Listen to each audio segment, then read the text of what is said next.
Bonjour tout le monde. On a sunny, lovely April Sunday, I invite you to do something awesome. To visit a winter garden for a change. And I mean not just the common garden in the winter, but the magnificent indoor garden of the King of Belgium. His Majesty and his family live there, where we are not invited today. So we turn to the left.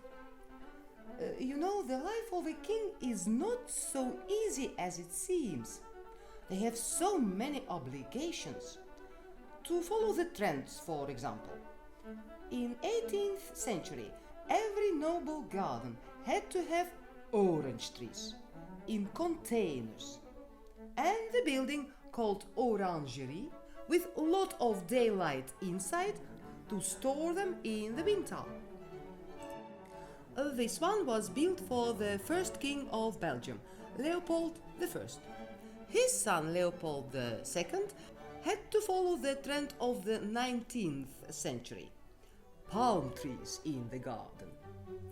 Good that metal and glass industries had reached a higher level of development at that time and could offer the construction industry enough quality building materials at reasonable price. And so the new mode in Europe was born. Here they started to build greenhouses, as palm trees and other exotic plants nurseries, and fancy verandas or winter gardens to expose those plants. For Leopold II, an ordinary greenhouse was too common. He wanted green palace. He found an architect who could start this exuberant project and another one who could finish it. The result is the complex of 36 pavilions and galleries planted on the surface of 2.5 hectares. The internal design of these shiny tents also was not an evident matter. According to the eccentric vision of His Majesty, this place had to be multifunctional. Next to the impressive exotic Fata Morgana, it had to serve as the place for more or less official meetings, concerts, receptions, parties, dinners, and other royal picnics. To the honor of Leopold II, I must say that the very first royal reception with the dinner for 150 persons was organized for all the workers who took part in the construction of this complex.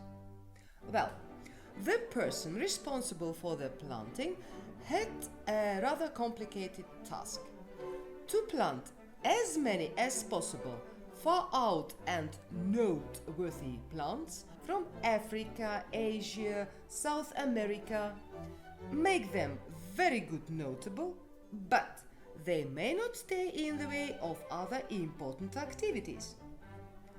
And do not forget the preferences of the king himself, of course. The king was crazy about camellias. His collection of different species of this sort counts about 2,000 pieces, and up to now is the biggest in the world.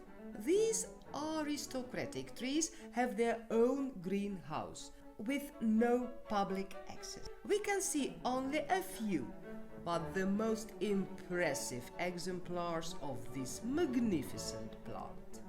For every pavilion, the royal botanician from Belgium had to think outside being inside and make the selection of different plants with the similar demands for soil, water, air humidity, fertilizers. And the royal garden architect for inside decoration and winter gardens from England had to find place for each of them. The result of this cooperation is blowing away. Look at this place. It is full, not a single empty spot. And yet it does not look like a wild jungle. By mixing different shades of green, here and there a colorful splash of a flowering plant, various contrasting shapes of leaves, et voila! Each plant in this company is notable from its best side. Every possible space is occupied. In the galleries between the pavilions, you walk alongside geraniums with your head against fuchsia flowers of diverse colors and varieties. And one little bird tweeted me that Sir Leopold had a secret underground tunnel from his palace to this place, which he used when he had a rendezvous with one of his mistresses. Looks like he was not only the palm trees lover. Another very original wall and ceiling decoration. Nowadays, the royal greenhouses are the property of the state of Belgium. And I presume the main reason for this is the maintenance of this complex. The present king has 4 children. But you know, kids and working in the garden, they always have more important things to do.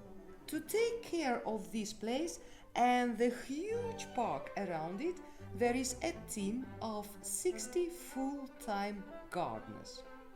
Certainly, they have their hands full of work all year through. I have a greenhouse and a small winter garden myself, and I know what I'm talking about.